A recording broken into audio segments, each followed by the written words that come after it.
Patuloy na isusulong ng Administrasyong Aquino ang pag-unlad ng mga lalawigan.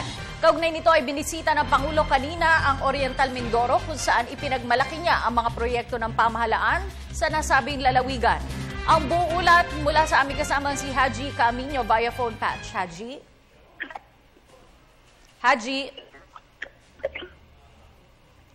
Alright, ibabalik po natin ang aming kasamang si Haji Camino.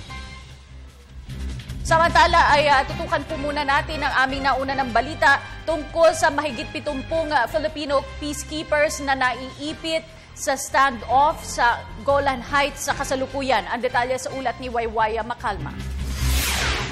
24 oras na ang standoff sa Golan Heights sa pagitan ng Pilipinong peacekeepers at mga rebeldeng grupo ng Syria.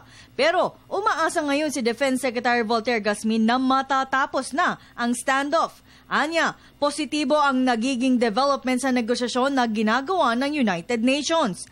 Naganap ang insidente araw ng Huwebes, dakong alas 10 ng umaga, oras sa Syria. Sa isang demilitarized zone o area of separation na matatagpuan sa katimugang bahagi ng Syria.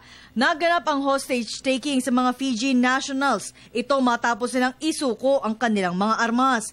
Ganito rin ang ginawa sa mga Pilipinong peacekeepers. Ngunit, hindi sila nagpatinag sa mga rebelde sa posibilidad na sila ay gawing bihag rin na nagresulta sa standoff.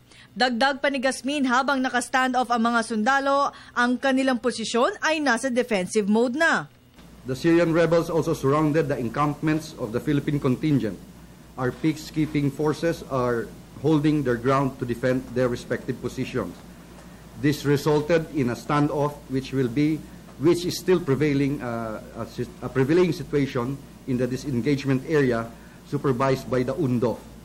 The Philippine government and the UN officials are already trying to peacefully resolve the situation. Potential for the de-escalation of the situation is still positive. Position 68, this is in the area of separation in Golan Heights.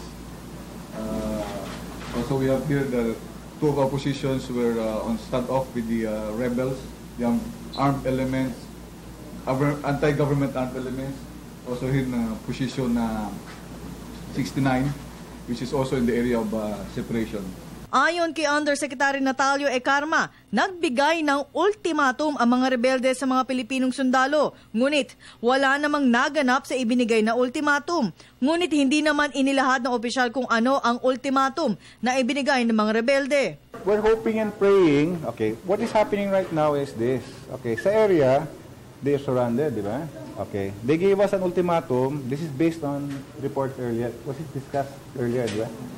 They were given an ultimatum by the rebels to surrender their weapons and surrender within, I forgot yung time hack na binigay.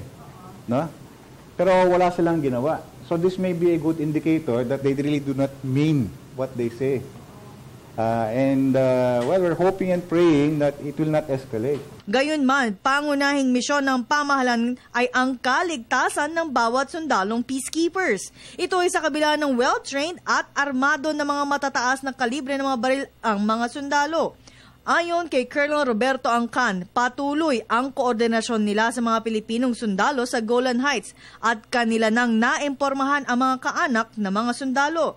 Ngunit nilinaw ng AFP na ang United Nations Disengagement Observer Force ang nangunguna sa negosasyon at hindi ang AFP. The Armed Forces of the Philippines, especially my unit, shall ensure that the families of our peacekeepers deployed in Golan Heights are made aware of the situation and their needs are appropriately taken care of by my unit as well as of the Philippine Army. I'd just like to emphasize that our troops there are well armed, they are well trained before their deployment, and also they have their own organizational training once they're deployed, and they are well disciplined warrior peacekeepers. Higit 300 Pilipinong peacekeepers ang nakadeploy ngayon sa Golan Heights na umalis sa bansa nitong November 2013. Para sa Telebisyon ng Bayan, Waywaya Macalma.